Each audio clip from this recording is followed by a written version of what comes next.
Acho que todos os participantes já estão presentes. Eu acho que a gente já está no horário, né? São 10 horas aqui no meu relógio, em ponto. Temos já 23 inscritos que já estão presentes. Os palestrantes estão todos já presentes. Eu acho que a gente, vamos respeitar o horário do evento, a gente vai começando e, conforme o pessoal for entrando, vão se conectando, participando. Então, bom dia, pessoal. Queria dar boas-vindas a todos.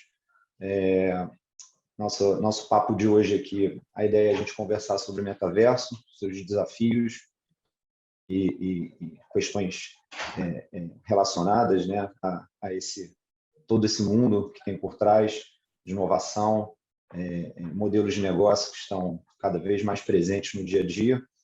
Eu gostaria de abrir aqui o espaço. Vou dando a palavra para cada um que rapidamente se apresente, para que o pessoal possa conhecer um pouco dos apresentadores de hoje. Vou dar 5 minutos para a palavra de cada um, começando pela Ludmila, obviamente. Então, Lud, bem-vinda, bom dia. E 5 minutos para você se apresentar, ou menos. Depois, na ordem, já vem o Eduardo e o Herbert. Depois o Bernardo. Por fim, o Jorge Luiz. Com a palavra. Todos, né, painelistas e pessoas que estão acompanhando esse webinar. Como o Clark já falou, eu sou Ludmila, eu sou uma advogada do escritório HSVHED da unidade de Curitiba. Atuo na esfera civil empresarial.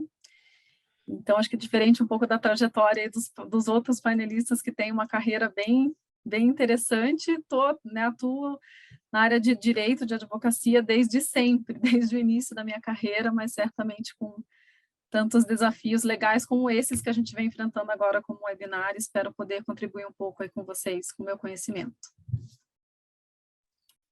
Bom dia a todos. Eu sou Eduardo, fundador e CEO da Tindim Educação, uma edtech que foi fundada em 2018, com foco em levar tecnologia para o processo educacional. A minha formação é na área de ciência da computação, mas ao longo dos últimos 10, 12 anos eu acabei direcionando minha carreira mais para a área de negócios, até por uma necessidade para conduzir a startup, os negócios, modelos de negócio. E é um prazer estar aqui falando com vocês sobre esse tema muito interessante, em particular, quando eu trago para a minha área, que é a área educacional, a gente vê muitas potencialidades para a aplicação do metaverso. Obrigado, Eduardo. Albert? Você está no mudo aí. Você está com o microfone mudo. Opa! Bom dia, pessoal. Meu nome é Albert. Eu sou aqui um estranho no ninho, não entendo nada dessa parte jurídica, esses pontos. Meu negócio é tecnologia. Tive uma experiência sempre trabalhando na área ou head de estratégia ou head de tecnologia, então fui Bradesco, fui Unilever, fiz os Jogos Olímpicos Londres 2012, fiz no Pan-Americano Canadá, no Brasil 2016, né, final de 16, começo de 17. Resolvi aprofundar mais em tecnologia, fui para o Vale do Silício, fiquei um tempo lá, estudei blockchain, aprendi a parte de blockchain, que a gente vai falar um pouquinho de NFT também.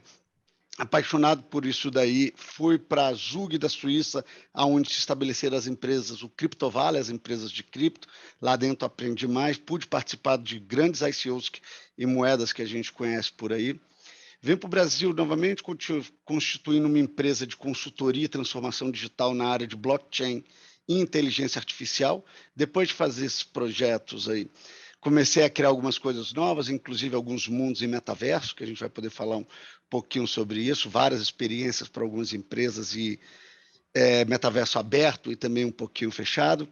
Depois disso daí, me juntei à Play 9. Play 9, alguns de vocês devem conhecer, não tanto o nome, mas conhecem os nomes que estão por trás dos nossos canais no YouTube, né, como Felipe Neto, que é um dos sócios, é um dos meus sócios lá dentro, e alguns outros, Gabriela Prioli, Fátima Bernat, por aí vai. Lá dentro nós criamos a Nine Blocks, que é essa que eu estou representando aqui hoje. Nine Blocks é uma plataforma de NFT. Fizemos o nosso MVP no meio do ano passado. Estamos evoluindo agora. Semana que vem sai a próxima versão dela. E é o que falam, né? Se você não tem vergonha de ter lançado o seu primeiro produto, você lançou tarde demais, então hoje eu tenho vergonha daquela, que eu acho que, pô, tá bem feinha, a nova é maravilhosa. E é isso daí, então, pessoal. Esse é um pouquinho do Elbert, espero poder contribuir aí hoje. Obrigado, Elbert. Bernardo? Olá, bom dia para todo mundo. Em primeiro lugar, quero agradecer a oportunidade aqui de participar do evento. É muito bacana. É um assunto super quente e, ao mesmo tempo, dá um friozinho na barriga falar sobre isso, porque é uma coisa que ninguém tem 10 anos, 20 anos de experiência no assunto ainda, né? É muito recente.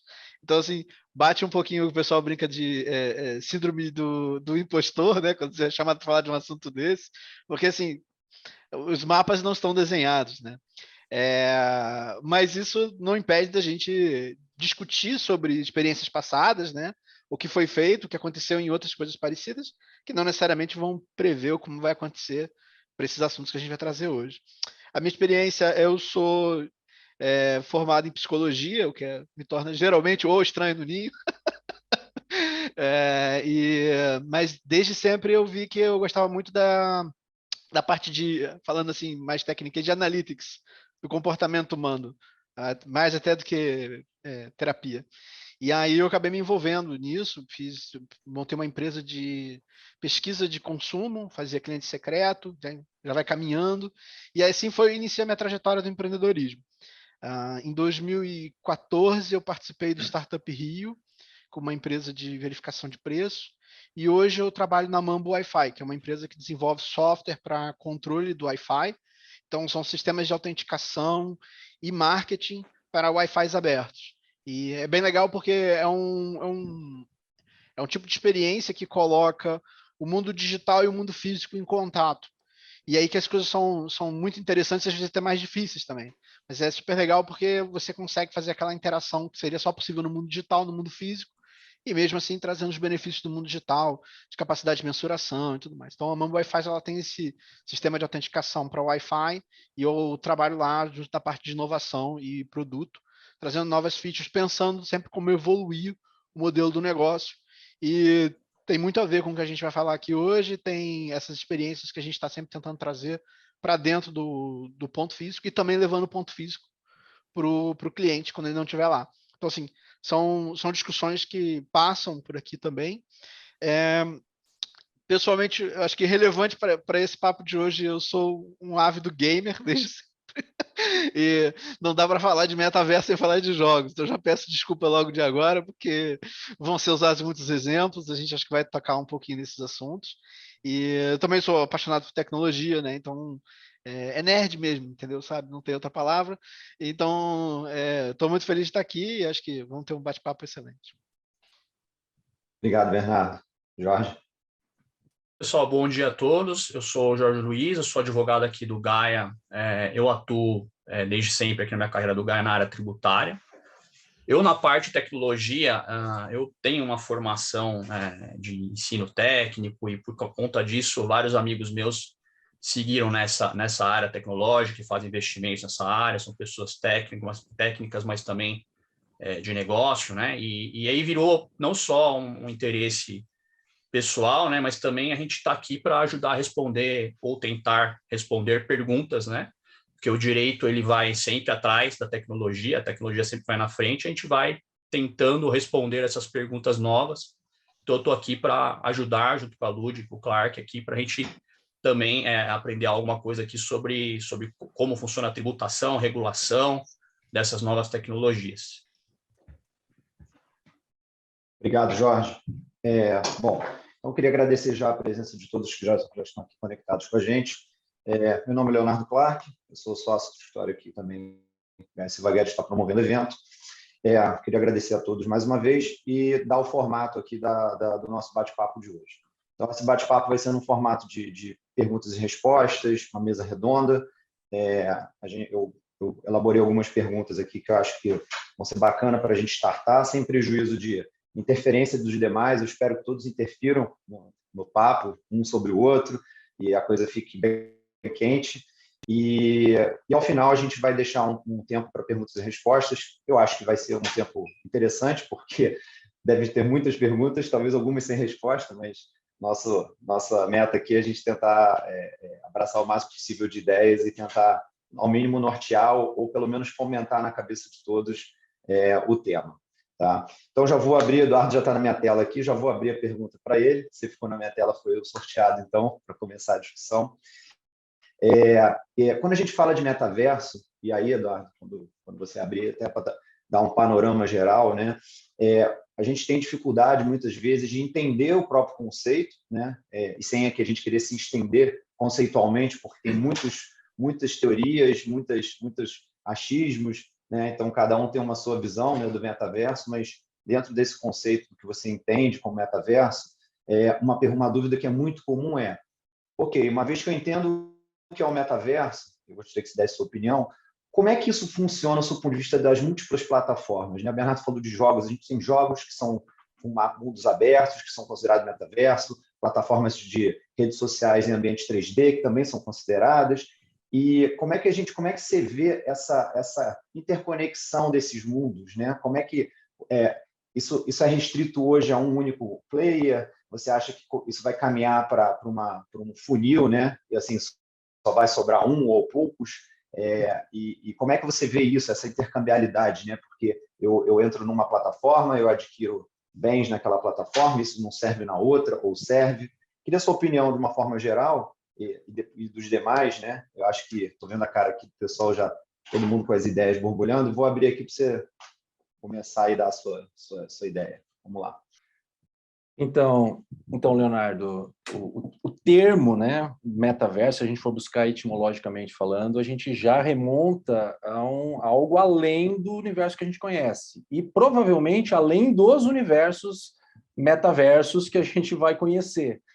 Então, hoje já existem, né, metaversos, são metaversos fechados, onde as pessoas já conseguem se encontrar, se reunir, realizar atividades em comum. E aí, em homenagem ao Bernardo, que gosta tanto de games, eu diria que a área de games é a grande precursora disso, mas você percebe que o conceito de metaverso ele não é algo novo, não. Ele é bem antigo, né? Inclusive, Hollywood já explorou bastante isso, né? Existem alguns filmes, eu até fui pesquisar datas e épocas. Tem um filme Tron, que eles fizeram um relançamento agora, mas esse filme é de 1982. E já se falava de um universo digital, um metaverso, onde as pessoas realizavam atividades lá dentro, viviam uma vida paralela. E ao longo do tempo vieram outros filmes, em 2009 Os Substitutos, Jogador número 1 mais recente, né, que também explora esse conceito de um universo que, em princípio, é fechado, mas para a gente entrar num conceito de universo aberto, basta que aconteça um fenômeno parecido com o que aconteceu com a internet, ou seja, a comunidade se juntar em torno de um padrão, de um universo. Eu vou fazer alguns paralelos, porque como é um mercado novo e um mercado que a gente não sabe para onde vai, basicamente o que a gente está fazendo aqui é futurologia, o que a gente pode dizer é o seguinte, que existem alguns caminhos que esse mercado pode seguir. Por exemplo, se a gente for fazer um paralelo com o mercado de smartphones, né? Então a gente teve lá, a Apple lançou o smartphone, junto com o smartphone, todo um mercado de apps, de aplicativos, né? Um marketplace de aplicativos, e naquele momento podia-se pensar, bom, a Apple vai ser dona desse mercado de apps, né? Tanto que o conceito App Store é da Apple. Só que o que aconteceu? Ao longo desse percurso, outros players entraram, como o Google, né? Outros tentaram, não tiveram muito sucesso, né? A própria Microsoft, mas o Google conseguiu criar uma estratégia onde ele conseguiu massivamente entrar nesse mercado, e até hoje, quando eu vou publicar um app, eu preciso colocar lá 2 íconezinhos, né? Baixa aqui na App Store, baixa aqui no Google Play. Porque ficou um mercado dividido.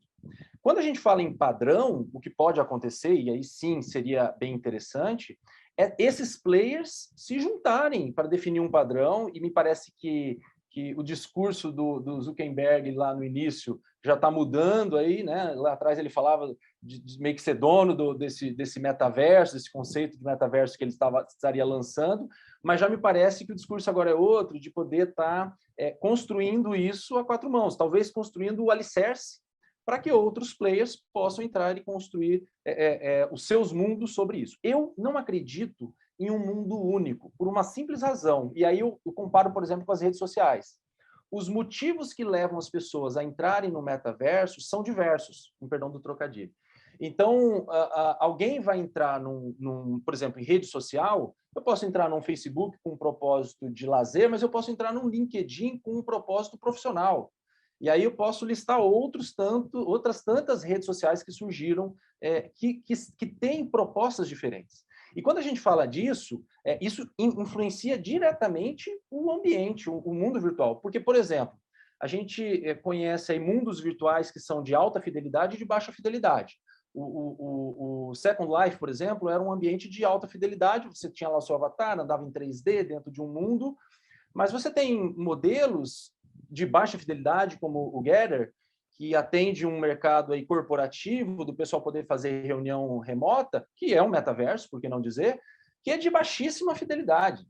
Então, eu acredito que dificilmente a gente terá um único universo onde todos vão conectar. Agora, provavelmente, nós teremos um padrão sobre o qual esses universos serão aplicados. E aí, esse padrão vai permitir a interoperabilidade entre elementos, itens, né? Um NFT que eu posso usar de um universo em outro, e assim por diante. Então, provavelmente, o caminho que vai nos levar a uma disseminação do metaverso de uma forma que todos venham a aderir ele, independentemente se é de alta fidelidade ou baixa fidelidade, é ter um padrão, um alicerce sobre todos esses mundos que vão ser construídos aí ao longo do tempo.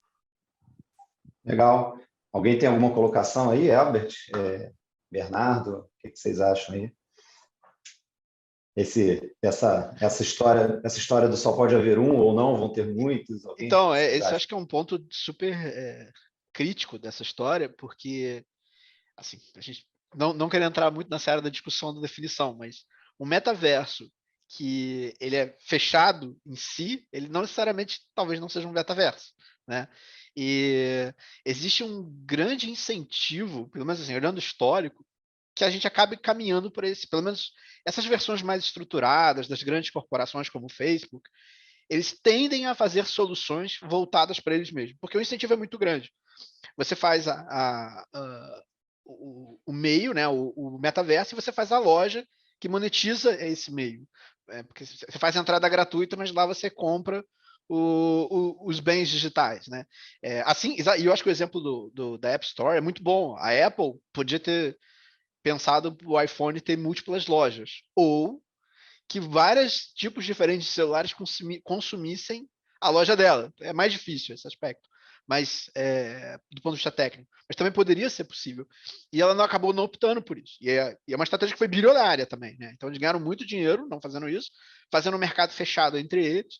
Óbvio que você exige um tamanho para você ter um ecossistema próprio, né, ali dentro. E para os desenvolvedores é péssimo, porque você tem que falar o Swift para fazer lá o app da iOS, aí você tem que falar React para fazer as milhões de outras linguagens do Android. Então, você acabou fazendo uma fragmentação, mas é porque existe um incentivo econômico muito grande, né? A loja é dele, ele ganha lá o cut lá da venda do app, e aquele negócio se retroalimenta, né? Então, assim, eu acho que nesse ponto de vista, se a gente começar a ter soluções, na minha opinião, que venham de grandes empresas já estabelecidas, eles provavelmente vão ter um incentivo grande de fazer um sistema fechado em si mesmo, porque eles são grandes o suficiente para tentar fazer o próprio ecossistema, como o Facebook com óculos fez, né? Ele lançou um headset e ele lançou um marketplace de softwares para o headset dele. E no início era isso, né? Você não tinha muita saída, né? Então, esse parece ser o modus operandi das grandes empresas, quando elas investem tanto nessas soluções, é fazer o próprio marketplace. Por isso eu tenho uma dúvida se essa solução vem deles desse tipo, né? Tem um ponto que eu acho que é bem relevante a gente falar sobre isso, aí eu vou sair um pouco desse assunto, mas ele faz um link completo. Não tem como a gente falar de metaverso, falar de tecnologia ou algo sem a gente entender o contexto, e aí o Bernardo, melhor do que ninguém aqui, do ser humano dentro disso daí. Eu acho que o ser humano, o que está acontecendo com a sociedade, explica se vai ter um ou dois metaversos. Então, vou dar um passo atrás. Se a gente falar um pouquinho do que o mundo chama hoje, que a gente está vivendo, que é a quarta revolução industrial, todo mundo fala sobre isso. Passamos pela quarta revolução industrial, teve a do vapor, teve a da luz, teve a do computador, e agora é a quarta, que é tudo isso daí junto. Só que no Japão tem um conceito que eu acho que é muito mais relevante e se discute. Se a gente teve quarta revolução industrial, a gente está vivendo a sociedade 5.0, que é o que nos transforma enquanto ser humano no modelo com que a gente interage com as pessoas e o que a gente acredita ter valor para a gente. Não só valor monetário, mas o valor de onde eu vou colocar o meu tempo no dia a dia. E aí eu vou juntar alguns conceitos aqui. Tá? No meio de tudo isso daí, nós passamos por 3 modelos de internet. A gente vive hoje a Web 3.0. Onde que a gente teve a primeira, que era estática, basicamente você lia resultado, você entrava para ler. A segunda, que você começou a interagir, é a que a gente vive hoje, você clica, põe lá o teu conteúdo, põe os teus posts, botou os seus dados lá, estou fazendo um resumão, tá, gente? Botou os seus dados e deu seus dados para empresas como Facebook, como próprio, como a gente está falando, o YouTube, Apple e por aí vai. Agora a gente vai para 3.0, aonde que você começa a se perguntar o seguinte: o quanto eu quero fornecer dos meus dados para ele? O quanto que eu quero deixar minha privacidade em troca de algo? Só que aí, em 2008, aparece um maluco chamado Satoshi Nakamoto, fala: tem um negócio aqui chamado blockchain, a qual você pode inventar criptomoedas, e que, cara, você não precisa mais de ter um dono, um centralizador, um manda-chuva. E você começa a trabalhar com isso. Então, a Web3 ela começa a nascer dentro de uma ideia aonde que eu não preciso dar os meus dados, e as pessoas podem trabalhar em conjunto para criar plataformas e experiências a qual você se beneficia daquilo, e não só uma grande organização. Então, isso, quem já conheceu esse modelo, já começa a se perguntar: por que eu vou entrar no metaverso do Facebook e dos outros, enquanto a gente tem outros descentralizados? E aí vem a parte, gente, a gente precisa entender muito isso. O mundo está indo para a descentralização, está indo para algo colaborativo da comunidade, feito pela comunidade, para a comunidade, onde eu me reconheço lá dentro. E dentro disso, eu começo a me perguntar o seguinte: por que eu vou estar dentro de uma grande plataforma? Por que eu estou dando ali tudo de graça? E nisso a gente vê grandes empresas, grandes iniciativas feitas pela comunidade, se tornando aí, né, sem usar o jargão de unicórnio, mas já com valores estimados de 7 bi, 10 bi em 7 meses que a empresa foi construída. Então, isso remete à pergunta que a gente fez. Você acha que vai ter esse metaverso? Na minha opinião, olhando para a sociedade, apesar de eu gostar muito da tecnologia, é questão de tempo para que a gente questione mais ainda isso, como quem já provou dessa água de estar descentralizado, fala: não quero mais da outra. E então a gente vai caminhar para uma descentralização. Só colocando um ponto a mais, que eu quero dizer que descentralização é você não ter só um grande player, esses grandes players vão ter que prover a base, mas em cima a conexão é descentralizada. Por que eu digo isso? A gente vai conectar no que a gente fala também um pouquinho sobre NFTs. O Bernardo falou sobre incentivo. Você precisa de incentivo financeiro para que essa estrutura pare em pé. E aí você vê pessoas gastando milhões, literalmente milhões, em NFT, em itens que fazem o metaverso funcionar. E aí a pessoa começa a se perguntar assim, e eu pergunto para todo mundo que está na sala hoje: você faria hoje um investimento de 8 milhões de dólares, vou pegar o último, 69 milhões de dólares, dentro de algo que está numa plataforma onde com um botão ele pode tirar o teu acesso e você não tem mais isso? Isso é o que vai acontecer se você comprar uma NFT, que não seria bem uma NFT, mas um token, algo dentro de uma plataforma proprietária. Do mesmo jeito que o Netflix hoje pode ir lá e cortar o teu acesso, o Facebook pode matar a tua conta. Ele pode, como faz direto. Agora a tua pergunta é: imagina se quando ele mata a tua conta, você tivesse lá investido, como muita gente investiu tempo, beleza, isso é dinheiro, mas se você tivesse investido ali, comprado algo de 68 milhões de dólares. De 4 milhões, de 30 reais, como você se sentiria? Eu não arriscaria meu dinheiro lá. Então, esse é o ponto que está acontecendo. O que nos leva para um metaverso descentralizado ou centralizado, eu não acho que tem a ver com a tecnologia, tem a ver com a sociedade se comportando de um modo aonde que eu quero ter segurança e saber que eu mesmo tenho total acesso aos meus ativos a hora que eu quiser. Ótimo. Era um pouquinho disso. Não, é ótimo. E aí, então, eu vou aproveitar esse gancho e aí, quando a gente fala de propriedades, né, digitais, dos seus ativos digitais, isso realmente traz insegurança para muitos, né? Na medida em que eu compro um terreno digital e um ambiente de metaverso, seja ele qual for, ou compro um upgrade em determinado personagem, avatar de alguma plataforma, enfim, como é que fica isso, né? Então, eu queria perguntar para a Lud, que eu acho que é a pessoa mais adequada aqui. Quando a gente fala de insegurança, a gente igual quando a gente está doente, né? A gente está doente, a gente chama um médico. Quando a gente fala em insegurança de propriedade dos nossos ativos, a gente pensa logo no advogado. E eu queria ouvir da Lud, considerando essas ponderações, tanto que o Eduardo fez, quanto as ponderações que o Albert muito bem colocou, como é que fica toda essa questão contratual, né? Porque a gente sabe que cada plataforma tem seus termos de uso, né? E a regra do jogo está mais ou menos listada ali, mas como é um ambiente novo, né, e intenso hoje, cada vez mais de investimento, como o Albert colocou, e aí, como é que fica isso? Né? Como é que eu me protejo? Como é que esse ambiente de negócios hoje, do ponto de vista legal, como é que fica isso? Né? Eu sei que provavelmente a gente não tem uma resposta muito abrangente, mas até porque é algo muito novo, mas, Lud, queria ouvir você um pouco. O que você acha? Olha a pergunta na fogueira. Então, tem um caldeirão de informações aí que todos já trouxeram, bem interessantes, para a gente fazer um link com tudo isso.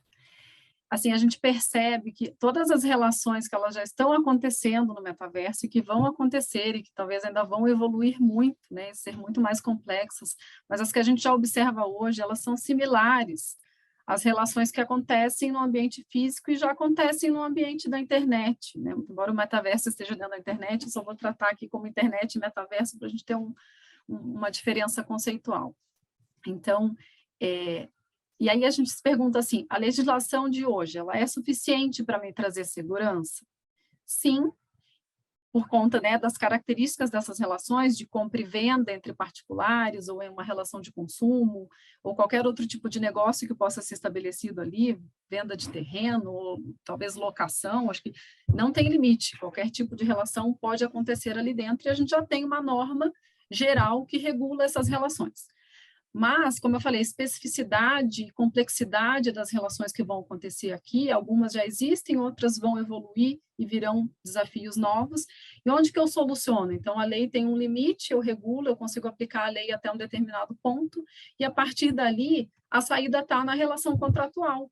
Né? Eu falo contratual, o contrato é um ambiente lindo, porque é onde a gente faz lei entre as partes, e é onde eu consigo estabelecer uma certa segurança, desde, claro, né, dentro daquilo que não é ilegal, eu posso traçar normas próprias entre aquelas partes que vão viger para aquela relação.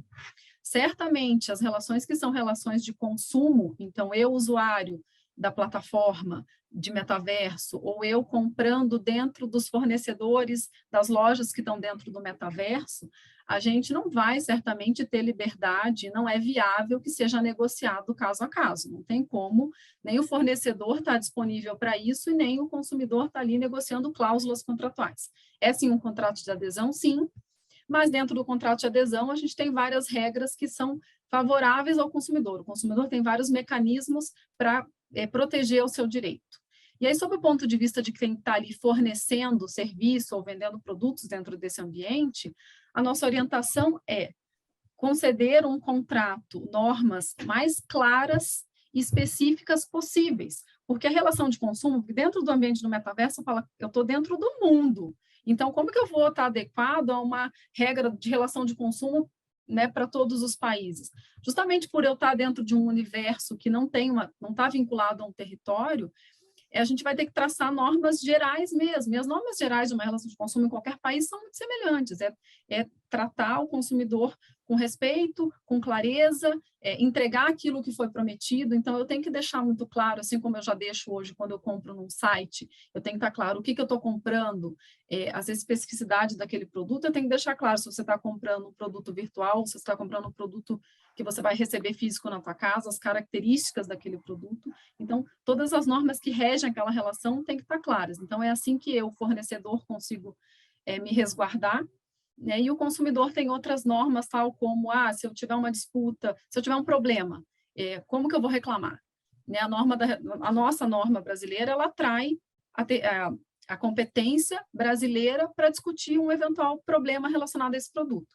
Mas se eventualmente eu comprei de uma empresa estrangeira que não tem nenhuma sede no Brasil, eu vou ter uma dificuldade para citar essa empresa lá. Então, eu instauro um processo que ele não começa. Nós, advogados, assim, você fala em carta rogatória, que é um termo técnico para eu poder citar uma empresa estrangeira, a gente fica arrepiado. Eu tenho 15 anos de advocacia, mais um tempo como estagiária, e eu nunca consegui cumprir uma carta rogatória. E eu não sou, né, tão incompetente assim, então é bem complicado. Então, o consumidor também tem que saber de quem ele está comprando. Se eu estou comprando de uma empresa que está fora, que está aqui no Brasil, de quem eu estou comprando. No site, essa informação está lá escrita. Eu entro no site.com.br, eu sei que eu estou no Brasil. E nesse ambiente, como essas informações vão ser prestadas? Né? Porque ele é um ambiente lindo, atrativo, uma experiência interessante, mas essas informações, elas têm que também estar claras, né? Algumas letrinhas, elas têm que acontecer. O registro de como essa relação ocorreu, até mesmo para o próprio fornecedor no futuro demonstrar, não, eu entreguei o que eu prometi, esse registro também tem que acontecer. Mas aí, saindo dessa situação de, né, onde eu tenho desiguais, onde eu tenho um consumidor que é mais vulnerável, nas relações entre iguais. Então, eu vou poder, de repente, comprei uma NFT e quero vender para o Jorge. Entrei numa sala de metaverso para negociar um contrato, tal como hoje eu entro numa sala de um escritório para negociar um contrato. Que cuidados eu tenho que ter? É aqui que a gente consegue utilizar o contrato para trazer adequação àquela relação, normas específicas para aquela relação. Como eu estou falando, a gente está iniciando. Talvez hoje a gente estabeleça um tipo de contrato que daqui 1, 2 anos ou até mesmo esteja completamente obsoleto, porque os desafios vão acontecer na medida em que essas relações se tornem mais recorrentes e que elas evoluam, né? Como a gente falou aqui, o Dado falou futurologia, a gente ainda não consegue, de fato, imaginar, né, o quão complexas e extensão que essas relações elas vão tomar. E aí, puxando um gancho com o que o Elbert falou, a gente também tem que ter muito cuidado com os dados que vão transitar ali. Então, tem que estar muito claro para quem ingressou naquele ambiente, quais os dados vão ser fornecidos, quais dados eu autorizo serem divulgados, como eles vão ser tratados, eu tenho que ter mecanismos para exclusão daqueles dados. E assim, nós vamos falar, mas a gente já existe isso, sim. E a LGPD, ela é uma norma praticamente global, os países convergem com relação a essas regras. Elas são principiológicas, né? Elas têm normas mais gerais, que é justamente porque para acompanhar a evolução dessas relações. Então, ela é suficiente, sim, mas o cuidado maior aqui é que a gente observa que, nesse ambiente, a quantidade e a sensibilidade de dados que vão transitar é muito maior. É muito maior, né? Porque se a gente está tentando representar ali muitas questões que a gente faz hoje, né, na nossa vida real, se o metaverso vai evoluir para essa experiência, a gente vai ter um volume, uma sensibilidade de dados muito maior. E aí vai caber a essas plataformas garantir essa segurança. Eu, fornecedor, eu, empresa, quero utilizar de uma plataforma para vender meu produto, eu tenho que ter o cuidado de saber que ele está me garantindo essa segurança, porque senão eu vou responder juntamente com ele. Então, é aí que essas relações elas também vão se tornando sensíveis e importantes, é aí que uma relação contratual me salva. Então, se eventualmente eu estou dentro de uma plataforma, abri uma loja dentro de uma outra plataforma e teve lá um vazamento de dados, um problema com os produtos, se eu tiver ali estabelecido que no final do dia essa responsabilidade é da plataforma, eu tenho como exercer esse direito de regresso. Lá na ponta eu posso responder para a pessoa que sofreu aquele dano, mas eu tenho como buscar esse ressarcimento. Então, esses cuidados, eles têm que ser tomados, né? Um outro cuidado que tem que ser tomado é isso, se eu entrei em uma sala para negociar um contrato, então, eu entrei numa sala para negociar com o avatar do Clark, eu preciso ter mecanismos para ter certeza que quem está ali é o avatar dele, então, né, ter certeza quanto à identificação, quanto à parte com quem eu estou negociando, e também com relação à assinatura, porque eu posso naquele próprio ambiente, então tá ok, vamos já redigir o instrumento daquilo que a gente negociou e vamos assinar. Então, eu também tenho que ter os mecanismos que hoje a gente atende, assinatura digital, mas também eu tenho que ter segurança ali de quem está assinando, da autenticação daquela assinatura, para eu sair ali com a segurança de que o que foi estabelecido ali, de fato, vai ter eficácia e vai ter validade. E já caminhando aqui para um encerramento, porque né, são muitas coisas aí que a gente poderia tratar, mas tratar de um ponto bem interessante, assim, que é um problema já identificado. A territorialidade, que eu mencionei lá atrás. Se eu estou num ambiente que não está vinculado a um território, qual é a legislação aplicável? Onde eu vou buscar a solução desse conflito? Saindo do ambiente da relação de consumo, né, que eu já tratei um pouco. É o contrato que vai estabelecer. Porque, assim, se eu não estabelecer que eu quero discutir uma eventual disputa desse determinado contrato, dessa relação, numa Câmara Arbitral ou no poder público de determinado país, sob a égide de uma determinada legislação, eu vou ter um problema antes de buscar a solução do problema. É um problema inicial de definir onde eu vou discutir, onde essa disputa vai acontecer, para depois entrar no cerne daquela disputa. Então, esse é o ponto, assim, o limite do contrato é tão somente a lei, mas a gente vai muito além, porque a lei ela nunca abarca uma situação completa, e é aí que as partes têm que ter paciência e criatividade, né, para negociar um contrato adequado àquela relação. Então, acho que a chave principal, neste momento inicial, que a gente não tem um órgão regulador, que a gente não sabe se vai ter, se vai existir daqui 5 ou 10 anos, tal como existe uma LGPD, alguma norma geral e mundial aplicável ao metaverso. Acho que eram essas ponderações principais aí. Obrigado, Lud. Perdão. Só complemento. Toda essa questão, esses problemas que foram trazidos, eles já existem hoje na prática, né? A internet ela é global. Então, quando eu realizo qualquer tipo de transação dentro ou fora do Brasil, né, eu já estou sujeito a essa situação global de, eventualmente, um vendedor estar fora do país e que regras aplicar, né?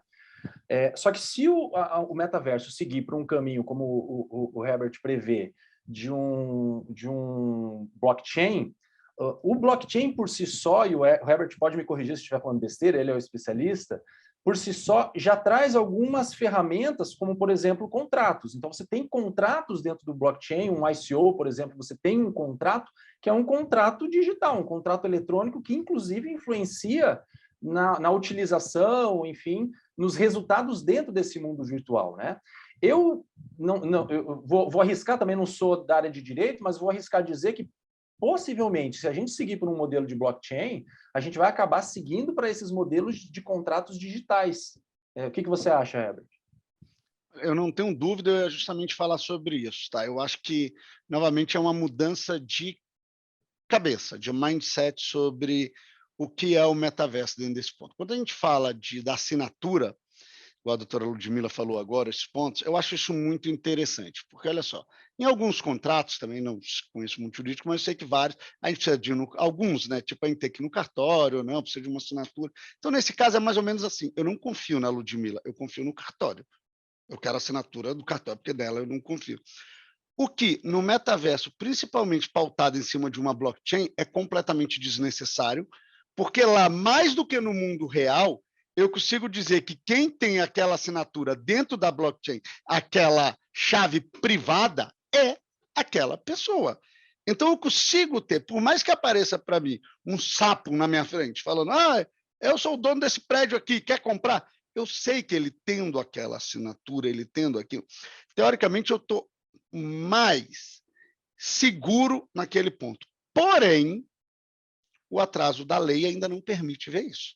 Ele vai acreditar mais no carinha do cartório do que numa tecnologia que ampla, já é difundida hoje, claramente infraudável. Então, assim, hoje em dia é muito mais fácil você fraudar um cartório do que fraudar a blockchain. Você não vai conseguir na blockchain. Na realidade, Herbert, no blockchain, a identidade é irrelevante. A propriedade é que é relevante. Então, assim, o próprio ecossistema consegue garantir que aquele sapo é dono daquele prédio. eu não sei quem é o sapo por trás, mas eu sei que ele é o dono do prédio. Então, o próprio blockchain já vai transferir essa propriedade para o novo proprietário e é só ele que vai poder usar, acessar o prédio, fazer o que ele quiser com aquele prédio, né? Sim. E aí nos smart contracts acontece dois problemas, que um eu vou falar que aconteceu agora, está acontecendo agora, e assim, aí as pessoas acabam saindo, não, tudo é no metaverso, mas na hora que dá um problema, o cara quer a justiça comum. Vou dar um exemplo de dois casos que aconteceu agora, assim, muito claro. O primeiro, todo mundo viu que o Neymar comprou lá atrás aqueles macacos, quem não viu, sabe agora que o macaco comprou umas figuras de macaco que ao todo foram aí cerca de 5 a 7 milhões ele investiu. Mas isso não foi só ele, muitas outras pessoas compraram e tem motivo para isso. Um dos motivos eu vou falar agora. Teve um airdrop. O que é um airdrop? Criaram uma nova moeda e falaram assim, olha, quem tem essa moeda aqui vai ganhar mais dessa outra aqui. Para você ter uma ideia, o Neymar ganhou 1 milhão, porque ele tinha as dele, então ele acabou de ganhar 1 milhão em moedas novas, ou seja, o negócio já começa a se pagar ali. Ninguém investe 5 milhões e 3 semanas depois ganha 1 milhão de lucro. Foi isso que aconteceu com ele. E aí eu vou dar um exemplo dos smart contracts. Esse tipo, o smart contract, ele permite que eu loque algo, que eu faça uma locação. Então, o que umas pessoas que entendem de tecnologia fizeram? Chegaram perto desse momento e alugaram algumas dessas do macaco. Falaram, quero ficar com ela um mês. E te pagou 200 mil, 300 mil, falou, vou ficar com ela um mês. O proprietário está seguro, porque ele sabe que depois de um mês, como está no smart contract, volta para ele. Porém, chegou esse momento do airdrop, de dividirem essas moedas novas, e a moeda vai para quem? Para quem está na propriedade naquele momento. Então, eu, Elbert, aluguei as NFTs de vocês por 200 mil, coloquei na minha carteira uma semana antes do lançamento da nova moeda e ganhei, teve um cara, 2 milhões de dólares. Aí ele devolveu para você a tua moeda e fala, tá aí, a tua moeda pode voltar, ficar com ela de novo, o lucro é meu. Aí vem a pergunta, beleza, o cara fala, mas eu não sabia. Lá ele não vai resolver isso. Por quê? Porque no smart contract estava claro. Agora, teve má fé? Não teve. O mundo dentro da tecnologia, ele é binário. Falou aquilo, sim, não dá para ter má fé, ou de que o computador não vai discutir isso. Então, vai para uma outra, e aí entra no que a Ludmila falou. De que país, aonde que o cara vai recorrer? Sinceramente, esse perdeu. Ele não tem aonde fazer. Até porque ele nem sabe quem é que alugou dele. O cara alugou por uma string lá, que é chamada chave privada, ele não sabe quem é. Então, assim, o cara fala. Deixa eu aproveitar o seu gancho e te fazer, então, uma pergunta, porque a gente passou a quinta marcha aqui, talvez a gente precise dar um meio passo atrás aqui. Explica um pouco para quem não conhece, né? A gente tem mais de 100 pessoas aí nos escutando nesse momento. Explica um pouco essa mecânica da tokenização, né? O que é um token? Como é que isso vai? Como é que a gente tangibiliza isso num conceito de NFT, né? Porque hoje todos esses exemplos que você deu, né? Eles são conceitos de NFTs, né? Seja artes digitais que estão tokenizadas, sejam acessos a determinados serviços ou clubes VIPs, né? Como é o caso do Ape Club. Enfim, dá um panorama geral sobre NFTs e tokenização. E só para a gente poder voltar um pouquinho, o pessoal contextualizar essa mecânica toda, que é complexa, né? É bastante complexa, e é uma realidade, porque dentro dos ambientes de metaverso, dentro dos jogos, a negociação de NFTs vai crescer, já vem crescendo, e a tokenização é algo importante ser compreendida. Boa, vamos lá então. Então vamos falar um pouquinho desse universo. Muita gente conheceu a blockchain ou cripto, isso através do novo termo que, na verdade, é um termo antigo, mas agora está aí na moda, chamado das NFTs, Non-Fungible Tokens. Antes de falar dele, eu vou voltar atrás para um pesadelo econômico que existe dentro da economia normal. Qual que é? É o gasto duplo. O que é o gasto duplo? Imagina eu chego para a Ludmila agora e falo, Ludmila, vou te mandar R$50, e eu mando, mas eu também fico com R$50. Então, peraí, eu acabei de fazer dinheiro, mando mais 50, aí eu fico outro, 50. Isso é chamado gasto duplo. Para evitar isso no mundo que a gente conhece, o que você cria? Milhares de órgãos reguladores. O meu banco, que garante que passou por dela, e um banco central que garante que esses dois fizeram, normas contábeis dentro desses bancos de entrada, saída, tudo. Tem toda uma estrutura cara que garante isso. E, de repente, nasce uma estrutura extremamente barata, descentralizada que pode fazer isso. O que eu quero dizer? Vou tirar agora do banco e vou voltar para o mundo real, dar um exemplo aqui. Quando eu mando uma foto aqui para o Eduardo, vocês concordam? Eu bati uma foto aqui do meu celular e mandei para o Eduardo. Eduardo, segue a foto aí, uma selfie minha. Vocês concordam que eu não mandei a foto? Eu mandei uma cópia dela, a foto mesmo ficou no meu celular? Então, isso não permitia ter valor. Isso. Por quê? Porque eu multiplicaria essa foto quantas vezes eu quisesse. Até que dentro da blockchain eu consigo garantir que quando eu envio ela para o Eduardo, ela realmente foi, ela não está mais comigo. E quando o Eduardo manda para outra pessoa, ela está com outra pessoa. Então, isso você elimina o fantasma do gasto duplo dentro de qualquer atividade online. Eu posso te mandar um contrato e garantir que ele não está mais comigo. Ele está só com você agora. Depois eu mando para uma outra pessoa e esse tipo de coisa, você começa a dar o sentimento de escassez para aquilo. Por que uma obra do Leonardo da Vinci é caro? Porque ele não vai desenhar outra. E tem aquela que, por N motivos técnicos aí, podem, aqui eu não sou especialista, pode falar da parte técnica dela, mas o principal de toda, eu não posso fazer outra. Não consigo fazer outra idêntica. Por mais que alguém imite, eu consigo ver ali que aquela não é original. E eu não conseguia fazer isso dentro do mundo digital. Então, a gente começa a fazer isso agora dentro do mundo digital. E aí, para os que não estão acostumados, eu vou mostrar um negocinho aqui bem rapidinho. Posso compartilhar minha tela? Vocês estão vendo a minha tela? Sim, calma. Estão vendo um browser, não é isso? Sim. Então, vamos lá, bem rapidinho aqui, só para a gente poder ver. O que a gente está querendo dizer? Eu vou dar um exemplo de um aqui. A gente está querendo dizer, vou pegar os mais tranquilos, tá? Uma foto do Elon Musk. O cara criou essa foto aqui, essa imagem, e vendeu ela por 18 Ethereum. O que é 18 Ethereum? Vamos saber quanto que é que o cara pagou nela. Já até tinha colocado aqui, 18 Ethereum. 262 mil alguém pagou nessa foto. E essa foto é barata. Essa outra aqui foi vendida por 2.000 Ethereums. 2.000 Ethereum, se aquela de 18 deu aquele valor, vamos ver quanto que vai dar esse 2.000 Ethereum, só para a gente poder ter uma ideia aqui. 2.000 Ethereum, a gente está falando que deu 3 milhões, 32 milhões. Alguém pagou nessa foto aqui do Edward Snowden. E na hora que você olha e fala, puxa, alguém pagou 32 milhões? Nessa foto, é nessa que se eu bater aqui, ó, copiar a imagem, guardar como, vou salvar ela. Aqui, eu tenho uma cópia dela também. Posso vir aqui agora, salvar ela e pronto. Eu tenho uma cópia dela também. Baixei. Pô, mas por que alguém pagou se você pode baixar ela? Por um sentimento muito claro de propriedade. Eu consigo ver que a dele é a única, que está no nome dele e que só ele é o proprietário dela. Aí você vai falar, não entendi. A minha resposta é, você entendeu, você só não aceitou. É diferente. Porque entender é fácil, difícil é aceitar. É exatamente aquilo. O cara pagou para poder ser o dono daquela imagem. E aí, me estendendo um pouco aqui, só para a gente deixar isso claro, por que a gente não consegue aceitar isso? Porque a gente não consegue aceitar a propriedade dentro do digital ainda, principalmente o pessoal mais velho. Vou dar um exemplo para você. Se você entra dentro de uma empresa e o cara fala, meus computadores, aqui tem 5 computadores, estou precisando resolver porque a gente usa ainda software pirata. Você fala, legal, tal, puxa, não é bacana, mas ok. Agora eu entrei dentro de uma empresa, o cara fala, tá vendo esses 5 computadores aqui, Tô? Tudo roubado de um computador, de um carregamento da Dell. O computador físico, roubei todos. Legal, né? Isso não é um absurdo? Agora eu te faço uma pergunta. Por que eu não posso roubar a Dell e eu posso roubar a Microsoft? As duas eu estou adquirindo algo sem pagar e eu estou roubando ele.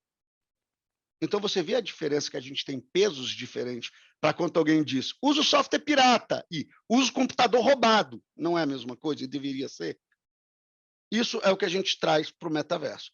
O cara que comprou aquela imagem, ele é o dono daquela imagem. Então, na verdade, quando você não aceita aquilo, você não aceita alguns valores morais de propriedade. E é essa estrutura que o token permite. E aí o token garantir quem é o dono dela e ser imutável, e eu consigo ler dentro dela, saber quem é o dono. Então eu clico ali e falo, quem é o dono dela? Tal pessoa.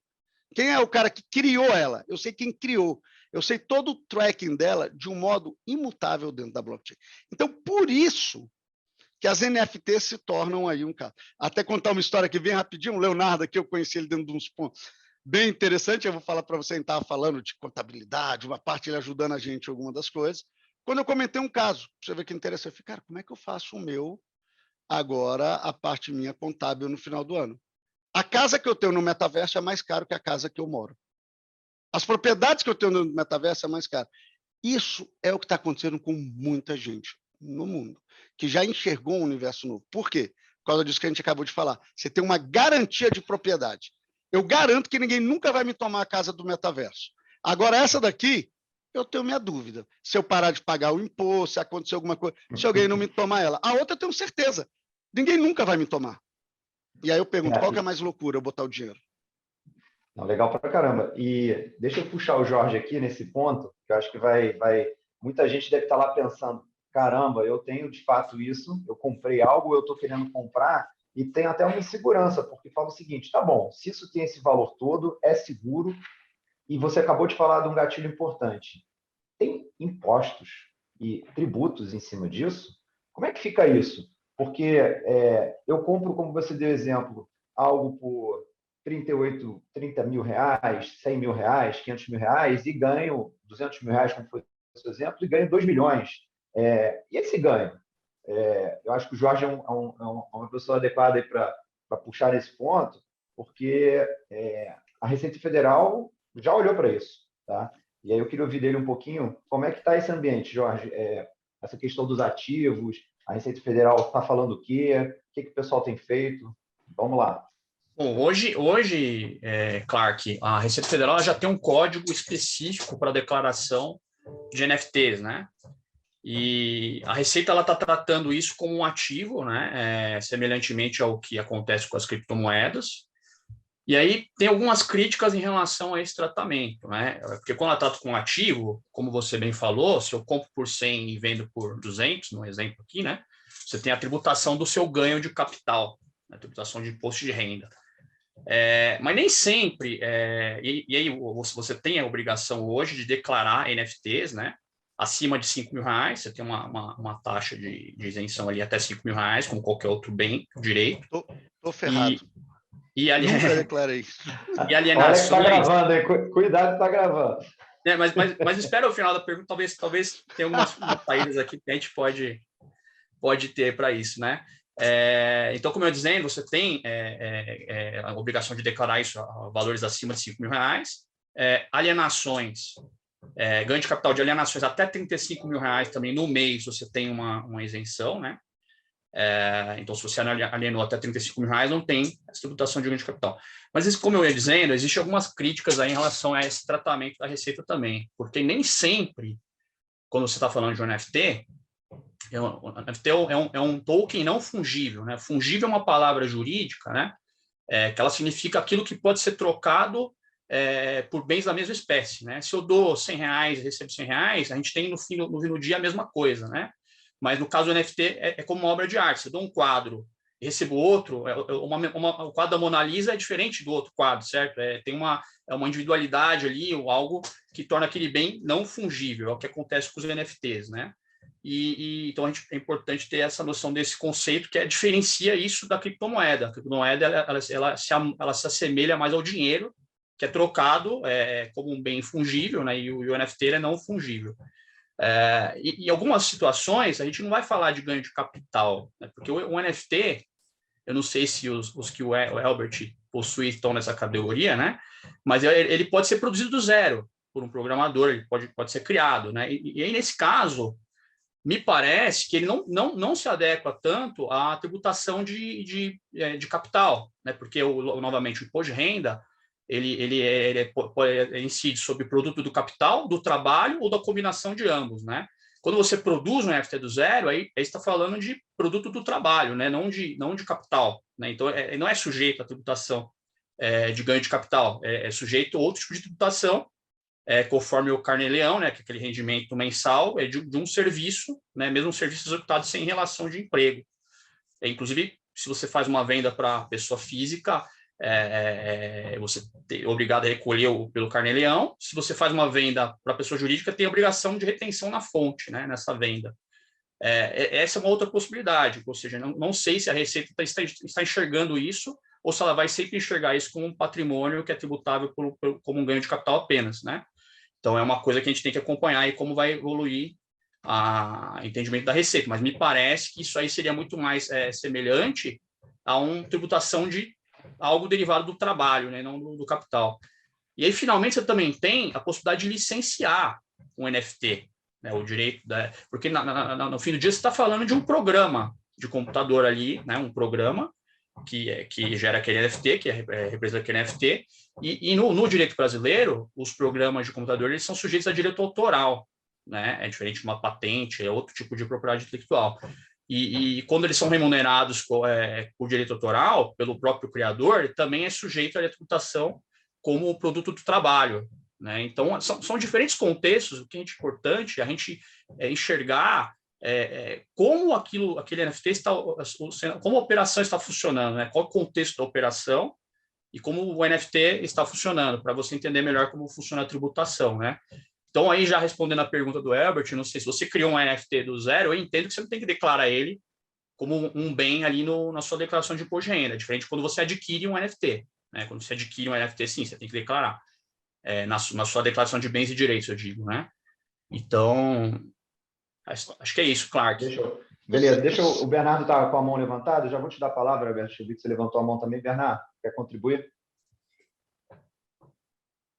Até fazendo uma conexão com a fala da doutora Ludmila, quando a gente fala de a questão jurídica, de contestar as transações e tudo mais, aqui tem um assunto legal, que ele é bem paralelo, mas é super a ver com o metaverso, que é esse mundo de blockchain e finanças descentralizadas. Porque uma vez que você faz a transação, ela é final. Uma vez que você enviou os tokens, você enviou o Bitcoin, o que for, não tem volta. E não tem com quem você reclame, né? Assim, a blockchain, ela registra a transação. Então, a transação, ela não volta. Não tem quem... A não ser que você acabe com a rede, literalmente, você não tem como... Não tem um órgão. Essa é a definição de ser descentralizado. Até por isso, é evitar discussões. Então, no mundo do direito, seria completamente o oposto, né? Você não tem a discussão. Foi enviado, o dono da chave foi enviado, não importa se aquela chave foi roubada ou não, a transação foi feita. Uma vez que ela é feita, ela não volta. Acabou. O que existe uma coisa interessante aqui é a diferença entre a transação e o acesso ao objeto da transação. Então, vamos falar, você comprou um terreno no metaverso e a transação dessa operação fica registrada na blockchain. Mas o terreno em si fica hospedado no servidor de alguém.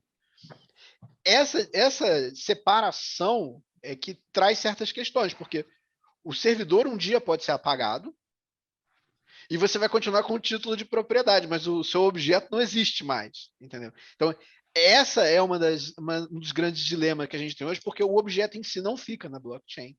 E, ao mesmo tempo, a blockchain é um garantidor que a lei é o código, né? O contrato é o código e é final. Então, existe esse aspecto aí que eu acho que é super importante e o Dr. Jorge também falou sobre a questão dos tokens e dos NFTs. Eu acho que essa diferenciação é super importante para todo mundo, porque às vezes os termos são usados. Então, NFT é algo que é único, é assinado, ele não tem repetição a priori, e a token é aquilo que você pode fracionar, juntar, empilhar e dividir, que ele continua sempre sendo igual.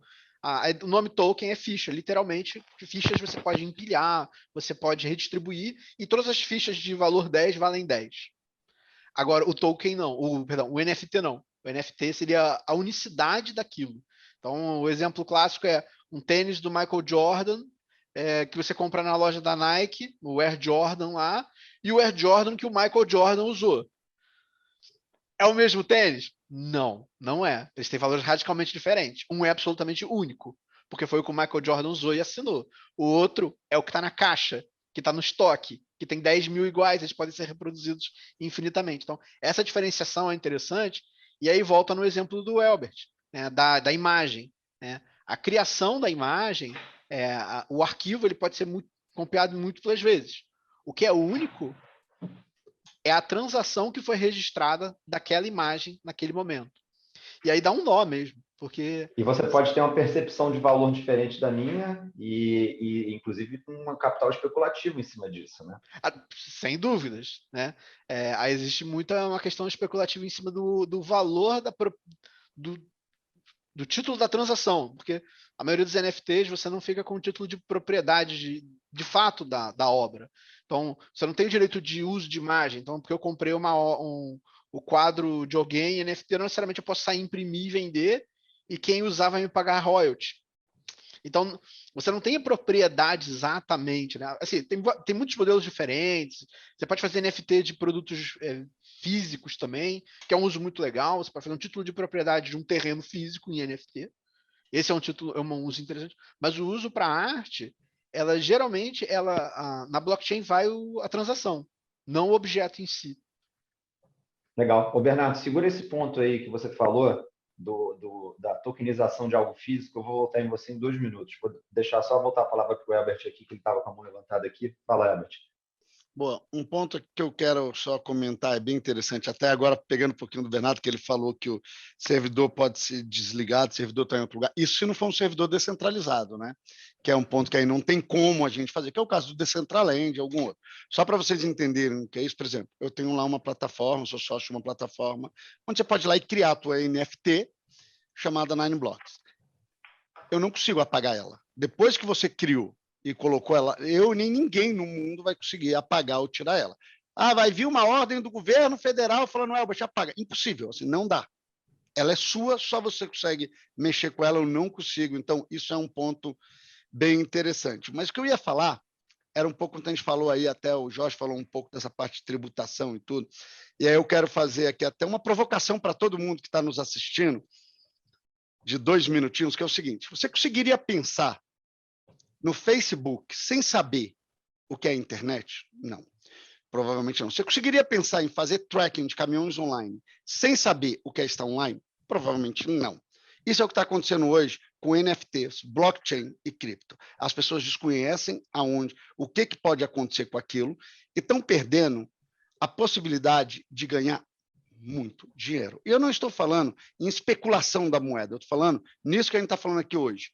Criação de modelos de negócio. Como que é a psicologia lá dentro? O que vai ser a parte de direito lá dentro? A parte de contabilidade lá dentro? Exemplo, a gente estava falando do meu caso. Vou dar um exemplo para vocês verem um nó que dá no mundo. Eu tenho hoje, tem um negócio chamado Play to Earn, que tem a ver com NFT. Pessoas jogam, conforme eles vão jogando, eles ganham NFT e essas NFTs valem. Eu tenho hoje, olha que loucura para o escritório jurídico resolver esse problema. Isso não é só comigo, é o mundo inteiro. Eu tenho hoje cerca de 10 a 12 pessoas trabalhando para mim, 24/7, só jogando. Tem pessoas do Brasil inteiro, tem pessoas fora do Brasil jogando. Eles jogam o dia inteiro. Quando eles jogam, eles são remunerados, porque eles usam a minha carteira, com uma moeda daquele local. E um percentual daquele local que eu digo, da criptomoeda, da NFT, eles são remunerados por aquilo. Um outro percentual vem para mim. E ela aparece na minha carteira, vindo de vários países. E eu realizo ela, ou não, dependendo, em real. Eu tenho uma discussão aqui trabalhista.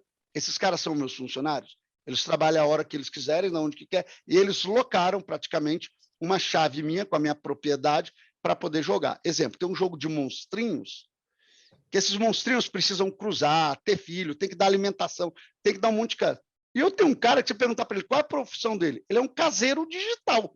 Porque ele fica cuidando de uma fazenda digital, ele alimenta os bichinhos, muito bom, ele dá comida para os bichinhos, e os bichinhos vão, depois eu até mostro a tela aqui, se vocês quiserem ver, as pessoas vão entendendo o que aconteceu, as pessoas vão vendo isso. Cara, é uma loucura.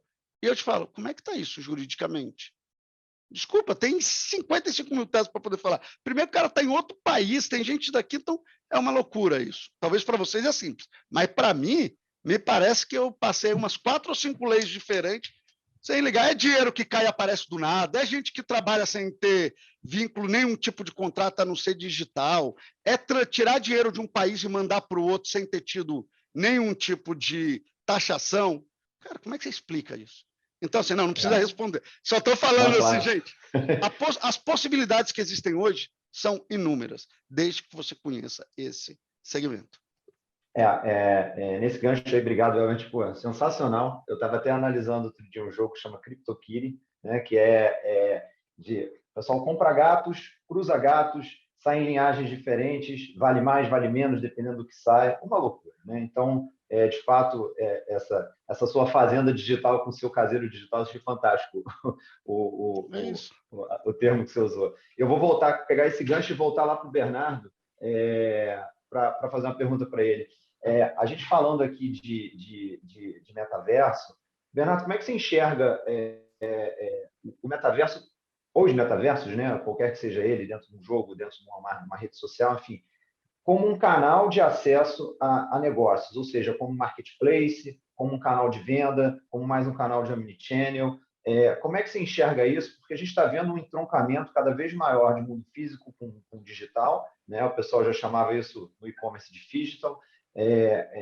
E o que a gente está falando aqui são modelos de negócio e rentabilizações, monetizações dentro desses canais, dentro desse metaverso como um canal. Bernardo, queria te ouvir um pouco como é que você enxerga isso, ainda mais se a gente colocar num contexto, como o Herbert bem falou, que cada vez mais se usa cripto dentro desses ambientes. Dinheiro físico praticamente vai deixar de existir nesses ambientes, na medida em que o próprio ambiente estimula a entrega, né, o pagamento de cripto, com criptos, com NFTs, ou seja, com ativos digitais no seu conceito mais amplo. Bernardo, queria te ouvir. O metaverso, ele pode ser visto como, de fato, um canal, uma coisa complementar, uma experiência diferente, né, de você ter uma forma nova de entrar em contato com alguém que vende alguma coisa, com uma marca, com uma empresa. Então, nesse sentido, ele não é revolucionário, ele é incremental. Mas ele também pode ser visto como algo em si, onde ele tem produtos e itens e assets que são consumidos dentro desse próprio mundo. Aí eu acho que a palavra canal talvez seja até pequena para o que ele poderia ser. Ele é literalmente uma outra economia, na minha opinião. Sobre o uso de moedas digitais, eu acho que é uma possibilidade, mas não necessariamente é obrigatório. Se a gente está pensando nesse meio que é canal, onde o consumidor entra ali para ter uma outra experiência de compra, por exemplo, ele pode transacionar na moeda que ele preferir. O grande ganho que tem uma moeda descentralizada é na questão da propriedade, né? Na garantia da propriedade. É esse que é importante. Para uma transação menor, ou algo que você vai consumir, ou você vai mandar vir um serviço na sua casa, a diferença de você usar um browser ou sei lá, um óculos, alguma realidade virtual, não é muito grande. Agora, para propriedade, sim, aí é diferente. Aí eu concordo totalmente com o Elbert. Faz toda a diferença, né? A propriedade, se as chaves não são suas, as moedas não são suas. É a máxima que o pessoal gosta de falar no mundo de cripto. Mas essas experiências elas são muito interessantes e a gente está vendo, especialmente nesse mundo pós-pandemia, já pode falar que é pós? Então, que as relações mudaram muito, né? Então, assim, a virtualização das relações é uma coisa inevitável. Então, por exemplo, eu trabalho remoto há 2 anos, 3 anos, encontrei a minha empresa uma vez em 3 anos, né? Então, assim, eu existo virtualmente para eles, a nossa relação é através disso. E não só essa vai ser, assim como outras vão ser também. Então, inclusive, você nem está no mesmo país da sua empresa, né? Eu não estou no mesmo país da minha empresa. Então, essas relações mudam. Então, assim, hoje a gente usa videochamada, mas talvez a gente tenha outras formas de interagir e de coexistir. Então, nesse sentido, eu acho que é um pouco também do que a gente falou no início, né? Da sociedade se transformando e junto com ela a tecnologia. Eu acho que é dos dois sentidos, né? A tecnologia permite que a sociedade mude e as necessidades da sociedade também impulsionam a tecnologia, eu vejo dos dois lados.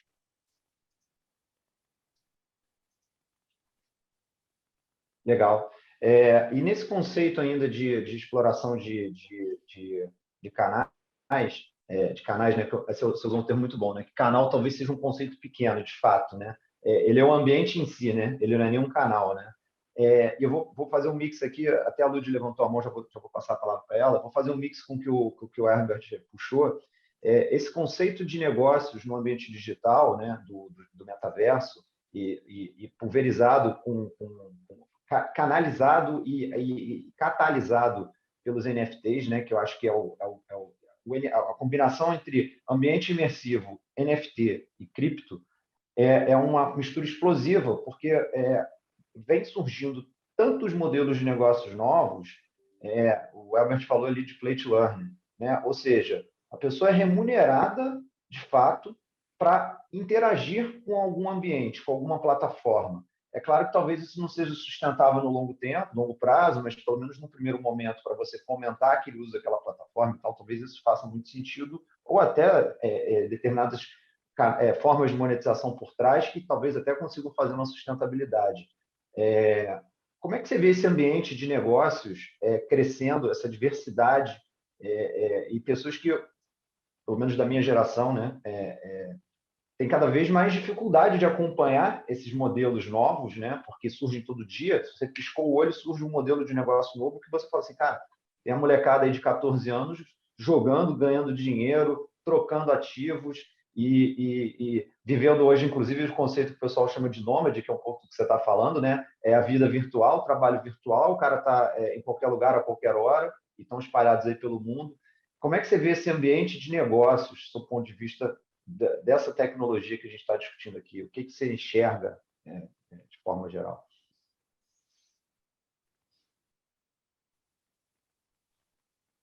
Era para quem a pergunta? Desculpa. Você mesmo. Não é uma pergunta, né? É uma colocação, né? Queria ouvir sobre essa... Eu acho que tem muita coisa que é nova, mas na verdade são releituras de coisas já existentes. Então, quando o Albert me fala de alguém que aluga um NFT e depois devolve, e ele aferiu lucro com isso, nessa transação, eu penso, por exemplo, que ele fez uma espécie de um short, né? Ele pegou, alugou a ação, operou e devolveu. Assim, não deixa de ser a atividade de você ter um termo quem é gamer conhece, que chama-se farmar, né? Que é fazenda, e literalmente vem daí a ideia que você, num jogo digital, você pode pedir para alguém fazer uma tarefa que você não quer fazer, porque é muito demorada, porque é muito intensivo de trabalho. E aí, especialmente na época do World of Warcraft, foi um dos primeiros jogos assim, MMORPG de muito grande escala. Já tinham muitos antes desses, mas esse foi o que teve um apelo muito grande. Era comum que existiam empresas, muitas vezes chinesas, de pessoas que ficavam em lan house, que você alugava elas para fazer o trabalho para você. Daí saiu o termo Chinese Farmer e Farmer, aí ficou só Farmer e a gente é portuguesa para farmar, que seriam pessoas que fazem tarefas repetitivas dentro de um jogo, que você pode visar o lucro com elas. Então, você troca a mão de obra dela, ou por hora dela, pelo bem digital que ela gera, e você tem um lucro nessa transação. Assim, é mais uma ideia muito antiga, né? Você é dono do meio de produção, né? Você é dono do monstro, do NFT, do gatinho, que precisa de um capital inicial, é um meio de produção, e você aluga esse meio de produção para outra pessoa operar. Então, assim, são releituras, muitas vezes, de processos que a gente já conhece, né? Nesse sentido que envolve propriedade e tudo mais. Nas relações humanas, aí é imprevisível para onde a gente vai andar. É questão realmente... Me lembrou do Tamagotchi, né? Como se eu pagasse alguém para alimentar meu Tamagotchi lá atrás. Existiram essas pessoas. Existiram. No passado muito distante. Aconteceu. Assim como também do Pokémon GO. Tinham pessoas que andavam com bicicletas para fazer os passos e pegavam... Eles cuidavam... literalmente, tem uma foto que é um senhor numa bicicleta com vários suportes de telefone, e ele passeava, ele alugava, ele pegava o teu telefone fisicamente, botava na bicicleta dele, dava uma volta para a cidade e devolvia, e você pagava ele por isso. Parece muito absurdo, mas isso já aconteceu também, entendeu? Legal. Deixa eu puxar a palavra aqui, o Eduardo está com a mão levantada. Fala, Eduardo. Uma coisa importante de ressaltar é que, apesar de terem a mesma base tecnológica, baseada em blockchain, os conceitos de criptomoeda e NFT, eles são diferentes, né? Porque, por exemplo, a criptomoeda você tem vou chamar de escassez natural, ainda que seja artificial, porque você tem regras de mineração. No NFT você não tem isso, né? Então, se lá na criptomoeda, quando eu crio quando eu minero uma criptomoeda, ela vai... a minha capacidade de mineração é menor do que, eventualmente, a procura pela moeda, isso permite que ela se valorize, aquela coisa toda.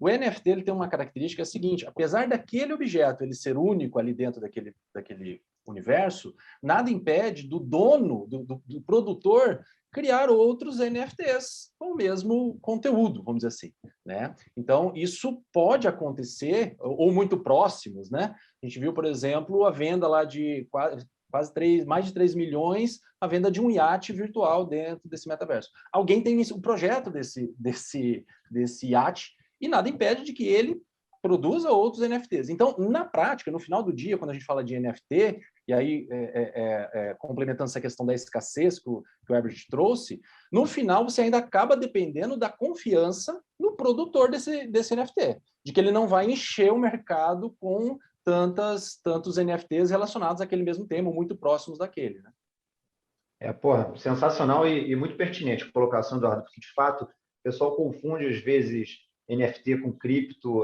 cria uma certa confusão e, de fato, é importante distinguir essas duas situações. Queria colocar aqui também um ponto que acho que é relevante.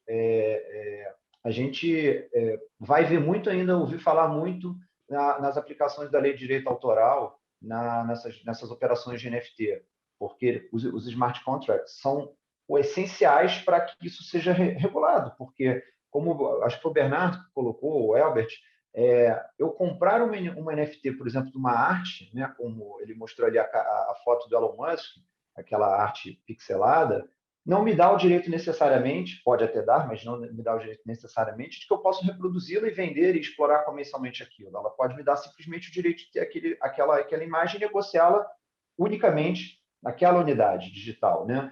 E isso tem previsão na lei de direitos autorais, que é o direito de repetição, né, da obra. O artista original, o artista criador, ele participa, né, das etapas do lucro daquela obra. E isso ainda é muito novo, né? E por ser algo não rastreável ou de difícil rastreio, o artista precisa entender essa nova dinâmica, né, para poder saber como é que isso vai ser colocado dentro do mercado na base do contrato, dos smart contracts. Eu queria deixar a Lud falar, que ela queria pegar um gancho anterior, e a gente... eu vou deixar depois mais uma palavra aberta para todos, que a gente já vai caminhando para o final aqui. Eu queria deixar ter algumas perguntas aqui no Q&A, e eu queria ver se a gente consegue ainda respondê-las. Fala, Lud. Justamente que você pontuou aí sobre a questão também do direito autoral, depois do que o Eduardo trouxe, né? O exemplo do iate talvez seja a propriedade intelectual, e assim vai, é um capítulo para um novo webinar, certamente. Mas eu vou traçar aqui um paralelo, Clark, com uma pergunta que a gente recebeu aqui, noticiando, né, que no ano passado teve um casal que firmou um compromisso de casamento no metaverso, e se isso pode se tornar uma tendência. E aí isso traça um paralelo aí com várias coisas que já foram trazidas pelo Herbert, pelo Bernardo, pelo Eduardo, que basicamente é uma mudança de paradigma, né? E por que isso pode ou não virar uma tendência, ser válido ou não. Vou trazer um histórico bem rapidinho. A gente tem uma regra hoje bem obsoleta, que tem zero utilidade para o casamento, que são os proclamas. Você vai lá no cartório, tem que fazer os proclamas 30 dias antes do casamento. O que é? Quando surgiu a lei, era assim, a Ludmilla morava numa vila, as pessoas tinham a vida restrita àquela vila, e aí eu colocava lá no edital, Ludmilla vai casar. Então, para ter certeza que a Ludmilla já não é casada com alguém. Então, se ninguém se pronunciou em 30 dias, vamos dar seguimento, a Ludmilla vai casar. E aí, hoje, eu falo, gente, qual é a utilidade disso? Deviam colocar no Instagram. Não. Quem que lê edital? Tinha que estar no Instagram, os proclamas tinham que estar no Instagram, eu sou uma defensora disso. E daqui a pouco, os proclamas ou o casamento vão estar, de fato, no metaverso. Socialmente, hoje, gente, as pessoas já casam no Instagram, fazem festa no Instagram, porque todo mundo vai para a festa, a primeira coisa que a gente faz na festa é postar. Posta o casamento, posta o aniversário, porque parece que se você não postar, aquilo não existiu. A gente já tem essa cultura social, né, das coisas acontecerem nesse ambiente. Esse casamento que foi mencionado aqui, parece que foi formalizado por um smart contract, então parece que não foi só um casamento social. Socialmente, eles fizeram a festa ali naquele ambiente, mas parece também uma igreja virtual, foi um evento social, mas também tem ali uma formalização.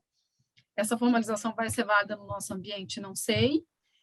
o divórcio vai acontecer aonde, né? Isso pode ser uma prova de uma união estável, caso essa união estável aqui no ambiente físico não tenha sido formalizada. Acho que sim, assim como fotos de Instagram podem ser prova hoje para uma união estável que não está formalizada perante um cartório. Em algum momento eu vou fazer isso dentro do cartório, dentro do metaverso? Acho que sim. Por quê? Os cartórios hoje já fazem várias negociações, né, vários instrumentos pelo Zoom, pelo Teams. Então, a Ludmila é de uma outra cidade, tem que ser num determinado cartório, então ela comparece, ele certifica, prova de vida, de autenticidade e tal, e a gente faz um determinado instrumento público, formalizando aqui, né, algumas formalidades são feitas por um instrumento, por um ambiente virtual. Em algum momento, talvez o cartório já esteja dentro do metaverso, e aí o casamento civil aconteceu ali além do social. Então, e é isso, fala, você está, né, tá pirando, mas é aquilo, é uma mudança de paradigma, e como o Herbert falou, poxa, você vai pagar tudo isso só para ser dono? É mudança de paradigma. Se a gente fala isso para uma criança de 10 anos, que a vida dela é num jogo, é lá no Fortnite, que ele quer comprar skin, que eles só querem receber, eles querem de presente dinheiro para comprar skin. As crianças hoje, elas querem isso, elas querem comprar coisas nos jogos. Para ele faz sentido. As coisas não têm valor até que elas tenham valor e que faça sentido para as pessoas, né? Então, se eu conseguir responder... Será que vai ter que formalizar o relacionamento complicado do Facebook? Eu falo o seguinte, se eu casei com alguém no metaverso, aí casei com outra pessoa aqui, né? Bigamia, não é? Posso? Não tem limite, não sei responder. Deixa eu aproveitar e pegar o gancho aqui, já que a Lud falou das perguntas. Tem uma pergunta aqui que eu acho que o Jorge pode contribuir. Com relação, a gente falou muito de NFTs, né? E falou de tributação, o bicho-papão aí dessas operações. Jorge, o pessoal estava com uma dúvida aqui, que é o seguinte: no ambiente regulatório, né, como é que fica isso? Porque o que CVM fala de cripto, de ativos digitais como um todo? Me parece um certo ambiente nebuloso, né? CVM, Banco Central, olha quantos players a gente tem, né, nesse ambiente. O que você pode contribuir para a gente? Sim, Clark. Bom, a CVM ela já enxerga ali uma divisão técnica, ali uma distinção técnica. Ele tem um token utility, né, e um token security, né? Então, ela diferencia as duas categorias, né? O que é um token utility? Ele é um token que ele representa ali o direito a um bem, a um serviço que você, né, você tem com base naquele token. Agora, o token security, ele tem um problema regulatório mais pungente aí, porque ele representa o direito de você participar no rendimento, na renda de um empreendimento, né? Ou seja, é o que a legislação chama você capitalizar em cima de esforço alheio, né? E quando você está falando disso, você está falando de um veículo aí, qual a preocupação do regulador? É a captação da economia popular, né? O regulador está preocupado com isso.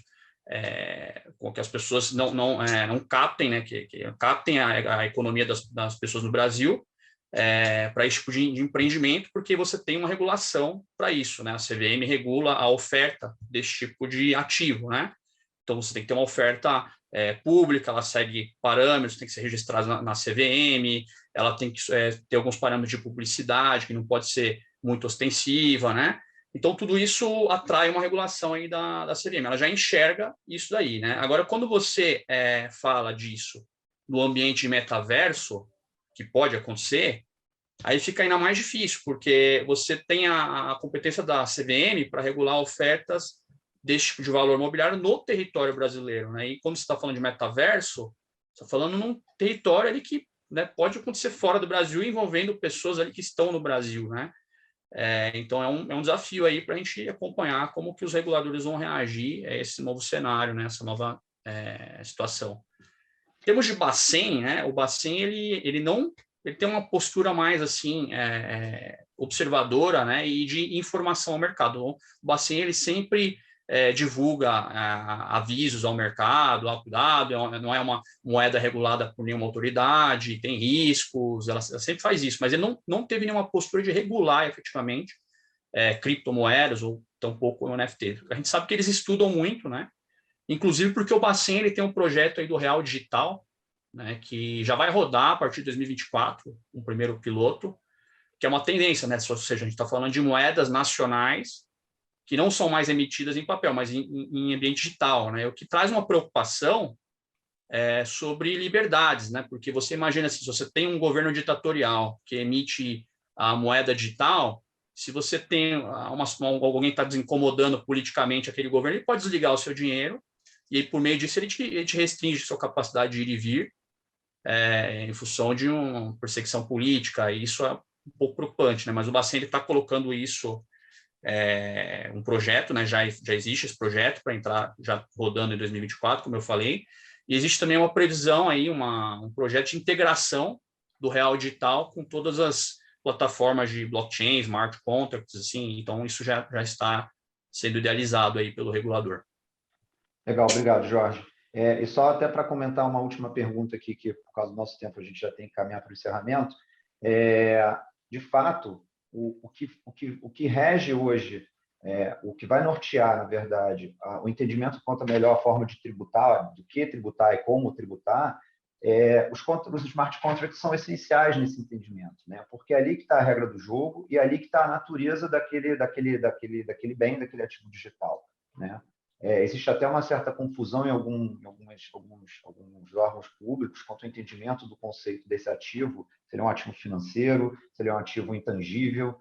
E eu acho que isso aí não é uma regra absoluta e não pode ser uma regra absoluta, porque o contrato, a forma como aquele contrato dá, quais são os direitos atribuídos àquele ativo, como é que ele se desdobra, como é que ele é negociado, é que vão nos permitir encaixar isso em conceitos até mais antigos, pré-existentes no mundo físico, na falta de uma legislação melhor hoje, né? Não existe uma legislação tão acurada do ponto de vista digital, mas vai nos permitir aproximar o entendimento, e a gente tem países que já estão um pouco mais avançados no tempo em relação a isso, e o direito comparado é muito importante nesse momento, né? Mas eu queria só fazer esse comentário, porque os smart contracts são talvez aí o grande futuro, aí, inclusive da advocacia na esfera digital. Gente, temos só mais 4, 5 minutinhos para fechar aqui na hora.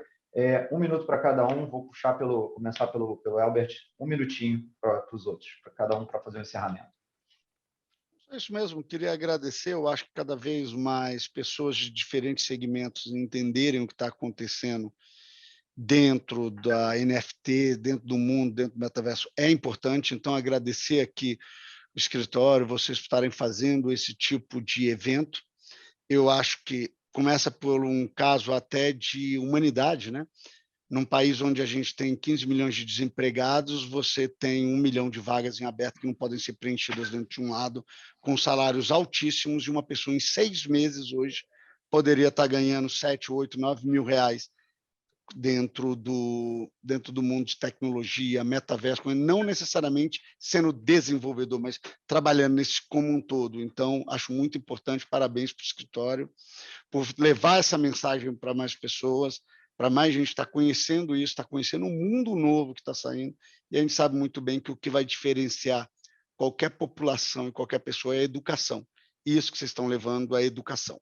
Então, parabéns e obrigado por estar aqui, parabéns para todo mundo que investiu aí 1 hora e pouco do seu dia para ouvir sobre uma maluquice que estão falando aí, chamado metaverso, uma loucura, e que vai sair daqui ainda mais, com mais dúvida, provavelmente, do que entrou, e isso é legal. Quando a dúvida começa, é porque realmente começou a ter algo legal acontecendo na tua cabeça. Obrigado. Obrigado, Albert. E até fazer uma colocação aqui importante, a gente está ao vivo no YouTube, o vídeo está lá, quem quiser conferir, que não conseguiu pegar o vídeo inteiro, ou todo esse bate-papo, quiser passar para o amigo, indicar para quem está curioso, só pegar lá, redes sociais também, a gente está presente com esse conteúdo. E obrigado, gente. Queria ouvir só Bernardo e Eduardo, mais 1 minutinho cada um para encerrar. Então, agradecer a oportunidade. Foi super bacana trocar essa ideia aí com cabeças tão interessantes, com visões bastante instigadoras, né? Eu acho que a gente está nessa etapa desse movimento onde a gente está tentando descobrir os caminhos, né?